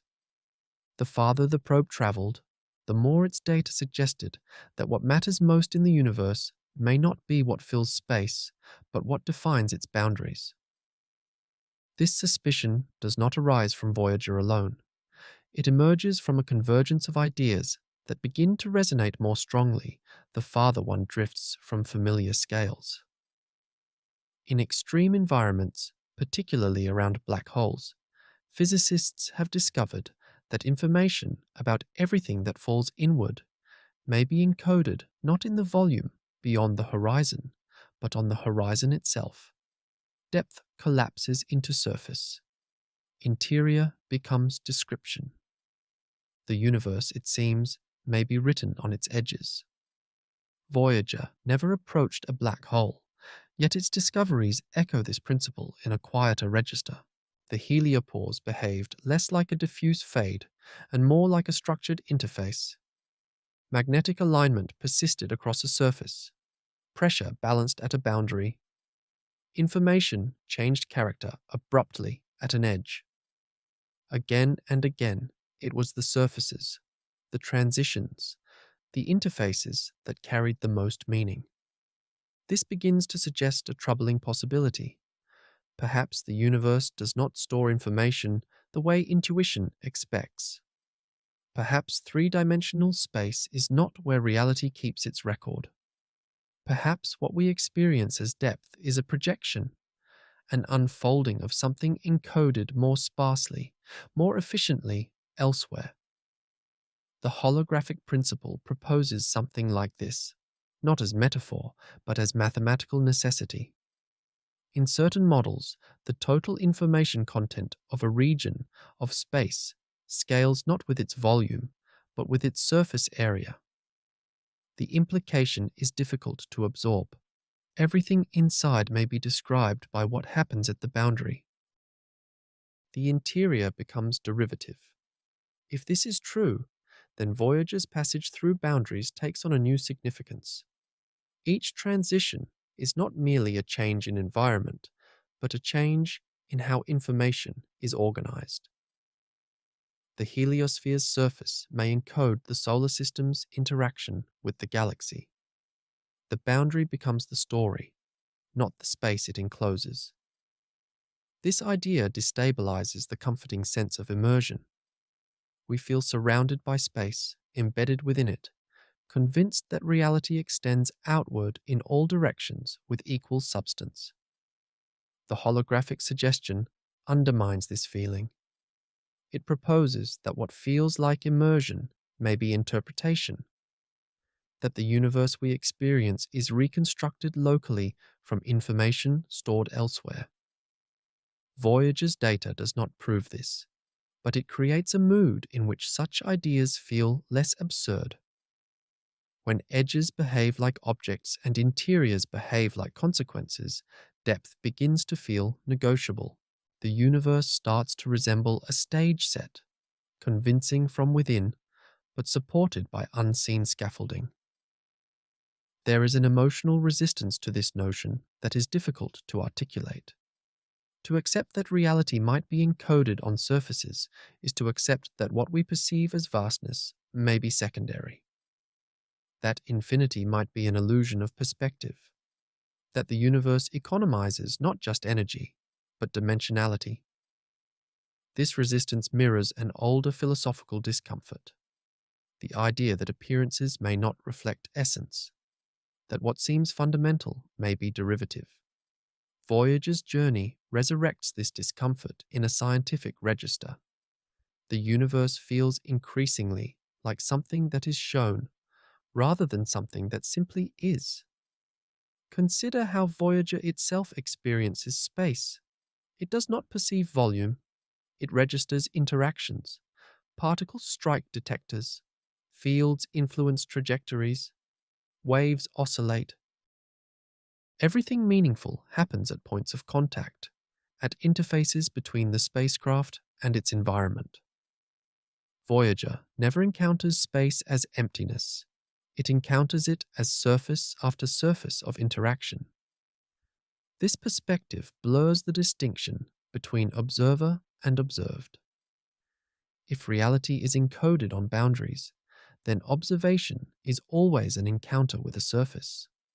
There is no access to a pure interior. Everything known arrives filtered through an interface. Knowledge becomes inherently indirect. The holographic idea also reframes distance.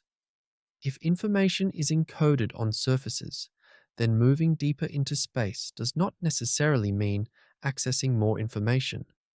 It may simply mean encountering different projections of the same underlying description. Voyager's outward journey could be less a progression into new substance and more a traversal across different renderings of a shared informational structure. This reframing carries unsettling implications for the concept of exploration. What if traveling farther does not reveal more truth, but only different perspectives on the same encoded reality? What if depth is a function of viewpoint rather than substance? Voyager's discoveries quietly invite this doubt. There is also a strange intimacy to this idea. If the universe is holographic, then every region contains a reflection of the whole, albeit distorted and incomplete. The boundary of the solar system may carry information about the galaxy. The boundary of the galaxy may carry information about the universe. Everything touches everything else through shared encoding. Voyager, drifting through these layers, becomes less a traveler through space and more a reader moving across pages of a vast, unreadable text. Each boundary is a paragraph break. Each transition hints at a structure that cannot be fully unfolded from within. As the spacecraft moves farther away, its instruments grow fewer, its measurements coarser.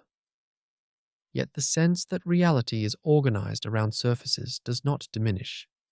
If anything, it intensifies.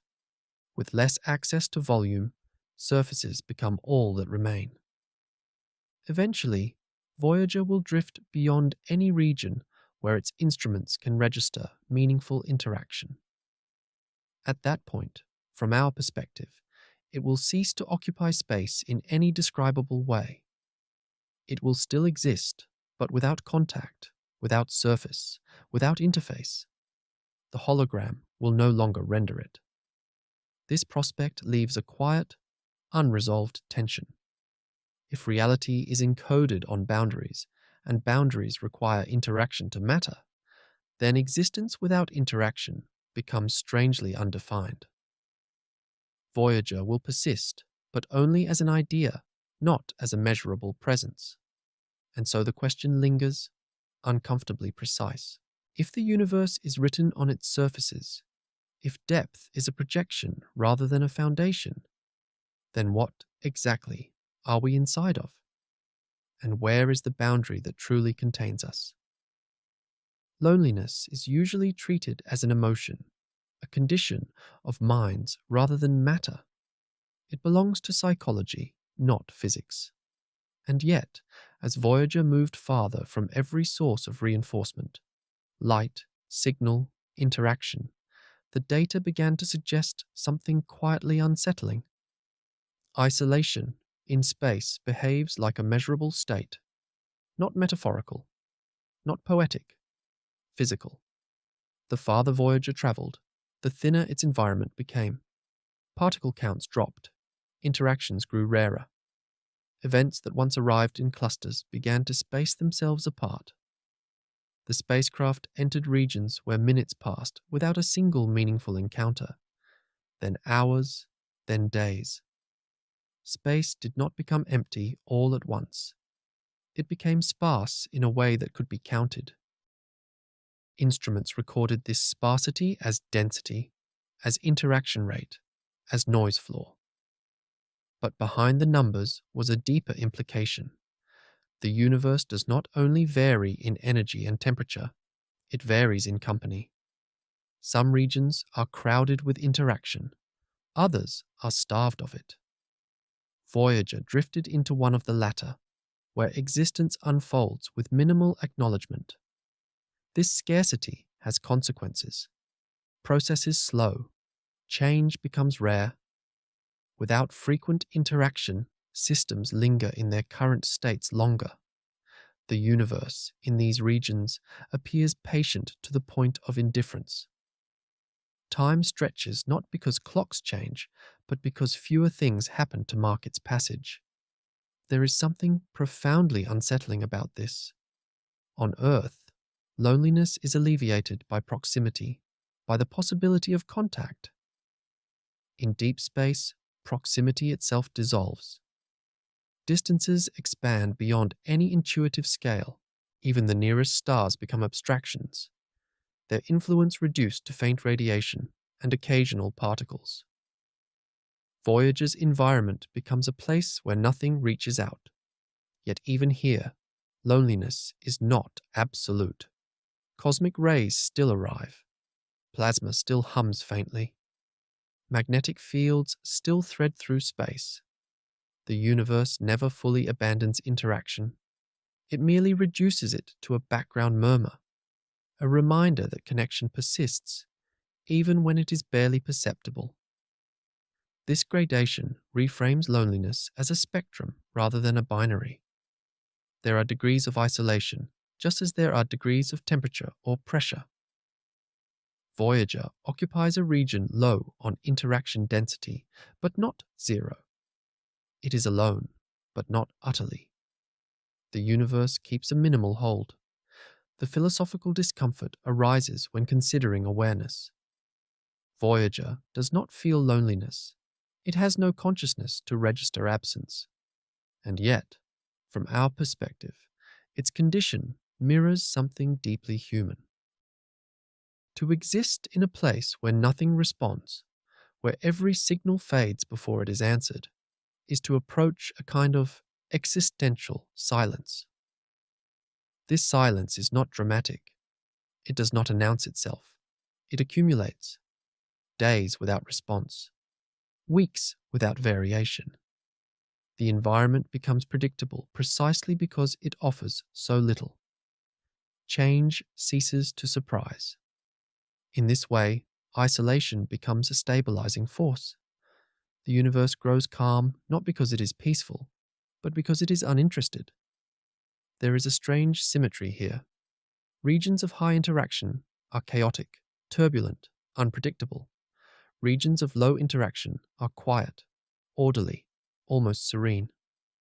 Loneliness, in cosmic terms, produces stability. Voyager's path becomes smooth, its environment consistent. The cost of this stability is engagement. This trade-off echoes a deeper tension in existence itself. Complexity thrives on interaction. Structure emerges from exchange. Where interaction fades, complexity follows. Voyager drifts through a region where complexity thins, leaving behind a simpler, quieter universe. Not empty, but minimal. This minimalism raises a question about meaning. Meaning, like complexity, often arises from relationship, from comparison, contrast, response. In regions where little responds, meaning becomes difficult to sustain. Voyager's data, stripped of dramatic variation, risks becoming monotonous. Patterns flatten, narratives thin. And yet, there is meaning in this very absence. The quiet reveals something essential about the universe's architecture. It is not designed to comfort. It does not ensure engagement. Vast regions exist where nothing notices anything else, where existence unfolds without witness or consequence. Voyager reveals this not through spectacle, but through endurance. The probe's isolation also highlights a subtle asymmetry. While Voyager receives little, it continues to transmit. Its signals radiate outward, thinning rapidly, unlikely to be intercepted by anything but Earth's antennas. It speaks into near-total silence. Communication persists long after interaction has ceased to be reciprocal. This one-sidedness deepens the sense of cosmic loneliness. The universe does not respond because it is not listening. There is no ear to hear, no structure designed for reply. Voyager's transmissions become acts of persistence rather than conversation. The spacecraft continues to announce its existence long after the environment has stopped acknowledging it. Over time, this persistence itself becomes fragile. Power wanes, instruments shut down, signals weaken further, even the act of speaking grows difficult. Loneliness intensifies not because the universe changes, but because Voyager's capacity to reach back diminishes. Isolation increases from both sides. There is a quiet inevitability to this progression. The universe does not push Voyager away. It simply does not hold it close. Distance grows. Interaction fades. The probe drifts into a state where existence is nearly indistinguishable from absence, at least from the perspective of those who sent it. This condition invites a final, unsettling reflection. If loneliness can be described in terms of interaction density, if isolation is a measurable property of space itself, then it is not merely a feeling. It is a feature of reality. Some regions are more alone than others, regardless of who or what occupies them. Voyager occupies one of the loneliest places humanity has ever touched, not because it is far, but because so little happens there. The universe, in this region, is content to do almost nothing. It does not object. It does not engage. It simply continues. As the spacecraft drifts deeper into this quiet, its journey becomes less about discovery and more about endurance. To exist where nothing responds is to test the limits of presence itself.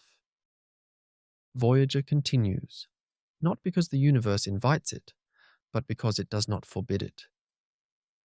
And within this vast, patient isolation, a question settles slowly, with no urgency and no answer. If the universe contains regions where interaction nearly vanishes, where existence unfolds without acknowledgement, then is loneliness something that happens to beings within the universe, or is it something the universe itself already is? There is a subtle comfort in believing that every journey can be retraced, that paths once taken remain available in reverse. In everyday experience, return feels like an option, even if it is rarely chosen. Voyager's passage beyond the solar system quietly dismantles this comfort. Nothing about its motion suggests reversibility, not because turning back is forbidden, but because the universe does not make room for return in the way intuition expects. From the moment Voyager escaped the gravitational choreography of the planets, its trajectory became a commitment. Each interaction it experienced, each gravitational nudge, each pressure imbalance, each encounter with a field, added to a history that could not be undone. The path forward accumulated consequences. The path backward dissolved into abstraction. Return became not impossible, but meaningless. This irreversibility is not dramatic. There is no point of no return marked by alarms or thresholds. Instead, it arrives quietly, through accumulation. Distance increases, energy dissipates, communication delays lengthen. Every factor that might enable return weakens, not by decree, but by entropy. The universe does not close doors. It simply lets them drift out of reach. Entropy is often described as disorder, but Voyager's journey reveals a subtler truth. Entropy is direction. It gives time an arrow that points forward whether one agrees or not. Energy spreads. Gradients flatten. Possibilities narrow. The farther Voyager travels, the more its options collapse into a single outcome: continuation. This continuation is not guided. Voyager does not choose its path. It follows from initial conditions and the quiet mathematics of motion. Yet the effect feels intentional in retrospect. The probe moves outward, not because it must, but because nothing pulls it back with sufficient strength. The universe does not insist on return. It is indifferent to it. This indifference reframes exploration. We often imagine exploration as a reversible act, a venture into the unknown with the option of retreat. Voyager reveals a harsher truth. True exploration commits one to change.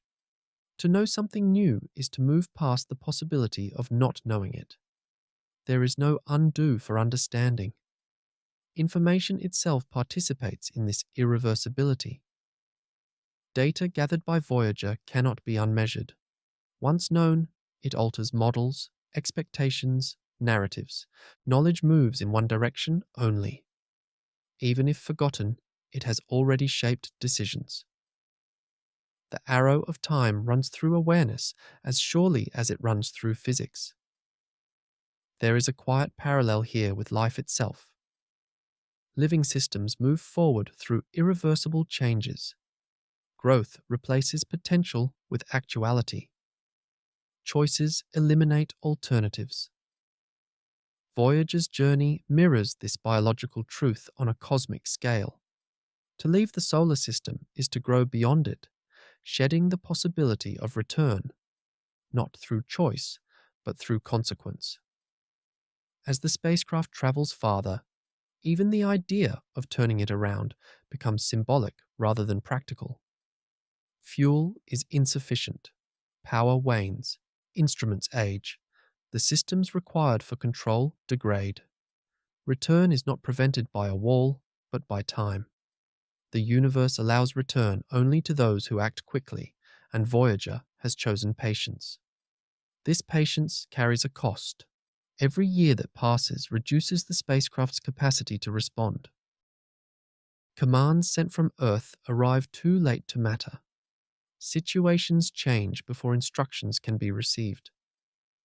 Autonomy increases not by design, but by delay.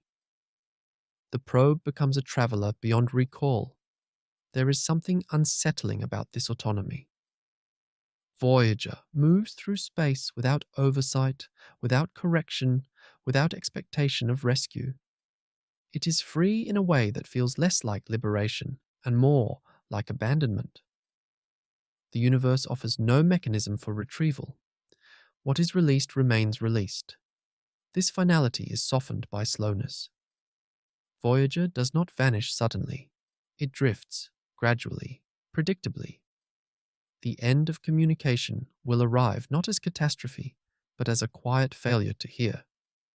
One day, a signal will not arrive. Another day will pass. Then another. The absence will settle in gently. The irreversibility of this moment is difficult to grasp emotionally. The probe will still exist. It will still move, but it will have crossed a threshold not of space, but of relationship. It will no longer belong to a shared present. Return, at that point, will be meaningless, not because it is impossible, but because there will be no one left to receive it. This realization reframes the concept of endings. Endings in the universe are rarely sharp. They blur, they fade, they arrive without announcement. Voyager's end as a communicating object will not mark the end of its existence, only the end of its participation in human time. The universe does not mark these moments. It does not pause. It does not acknowledge transition. Voyager will pass from known to unknown without ceremony. The arrow of time will continue to point forward, unbothered by what has been left behind. In this sense, Voyager's journey is less a mission and more a demonstration of how reality handles commitment. Once something moves far enough, once enough time accumulates, return becomes irrelevant. Not forbidden, just unnecessary. As Voyager drifts onward, carrying its history with it, the solar system recedes into a memory that can no longer be revisited. Influence fades, connection thins. The path forward remains open only because there is no alternative. And within this quiet one-way motion, a final question forms, neither urgent nor resolvable. If every true journey in the universe is irreversible, if time permits no meaningful return, then what does it mean to set out at all, knowing that every step forward quietly closes the way back? There will be no moment when Voyager announces its silence, no final sentence, no deliberate farewell transmitted across the void. The end, when it comes, will arrive without intention. One day, a signal expected on Earth will simply not appear. Antennas will wait. Algorithms will search. Engineers will listen longer than necessary, just in case. And then, quietly, absence will replace expectation. This ending is not dramatic because it is not an event. It is a condition. Voyager's power source, designed to decay slowly and predictably, will continue its gentle decline until there is no longer enough energy to shape a signal strong enough to survive the distance. The spacecraft will not fail catastrophically. It will fade. Communication will thin until it dissolves entirely. At that moment, Voyager will not cease to exist, it will still be moving, still carrying its mass, its trajectory, its accumulated history. The universe will not mark the transition. There will be no boundary crossed, no final threshold acknowledged. From the perspective of space itself, nothing will have changed. What will change is relationship. Voyager will pass from being an object that is known to an object that simply is. It will continue beyond the reach of observation, beyond interpretation, beyond measurement. Reality will reclaim it from description. This separation exposes a final tension that has been present throughout the journey: the difference between existence and knowledge. Voyager has spent decades dissolving assumptions about space, time, matter, and boundaries. In doing so, it has also revealed how fragile knowing truly is. Knowledge requires energy, attention, continuity. When those fade, understanding does not end with certainty. It ends with silence. There is something unsettling about a universe that allows things to exist without being known. Human intuition leans heavily on awareness. We equate reality with perception, significance with acknowledgement. Voyager's final state challenges this bias. The probe will exist more completely than ever, untouched by observation, free from interpretation. And yet, from our perspective, it will be gone. This absence invites a quiet philosophical reckoning. If something continues without ever being observed again, in what sense does it matter? Does meaning require memory? Does existence require witness? Voyager drifts toward a region where these questions lose practical relevance. The universe does not seem concerned with their resolution. The silence that follows Voyager's last signal will not feel like loss at first. It will feel like waiting. Then, slowly, like realization, the spacecraft will shift from present to past, from active to archival. Its discoveries will remain, frozen in datasets and papers, while its ongoing journey continues without commentary. There is a strange symmetry here. Voyager began its mission speaking into the unknown, sending signals outward with no guarantee of response. It ends by entering a state where it receives nothing and responds to no one. Communication, which once defined its purpose, dissolves on both ends. And yet, the journey does not become meaningless. If anything, its meaning sharpens. Voyager demonstrates something fundamental about the universe: that existence does not depend on attention, that motion does not require narrative, that silence is not the opposite of activity, but a different mode of it. The spacecraft will carry the imprint of Earth far longer than Earth may remember it. Its materials will persist for millions, perhaps billions of years, altered only slowly by radiation and time. The golden record will remain attached, unplayed, unacknowledged, yet intact. A message that no longer seeks an audience. This endurance reframes the idea of legacy. Legacy is often imagined as something preserved through memory. Voyager suggests another possibility: that legacy may exist simply as continuation, as something that remains regardless of whether it is recalled or recognized. In the vast timescales Voyager is entering, even stars become temporary.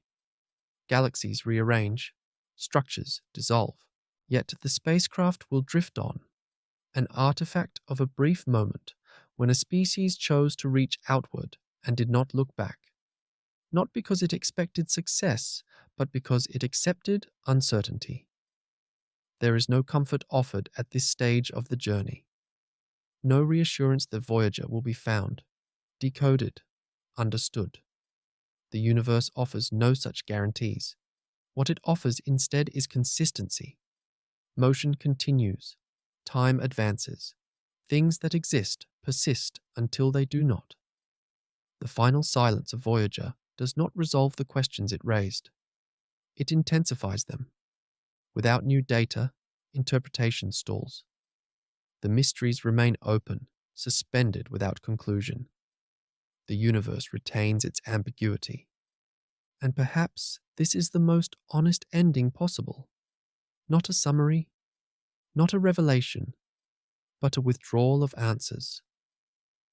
Voyager leaves us not with certainty, but with a refined sense of unknowing. A recognition that the universe is larger than explanation, deeper than narrative, quieter than expectation.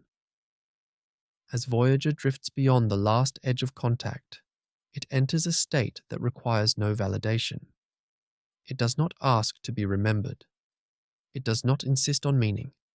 It simply continues, silent and intact, moving through a universe that does not require witnesses to remain real. And in that silence, one final image lingers without resolution. A small object, once full of voices, now carrying none. Moving steadily through the dark, not toward an end, but away from questions themselves. Leaving behind a universe that was briefly observed, deeply questioned, and then, inevitably, allowed to continue without us.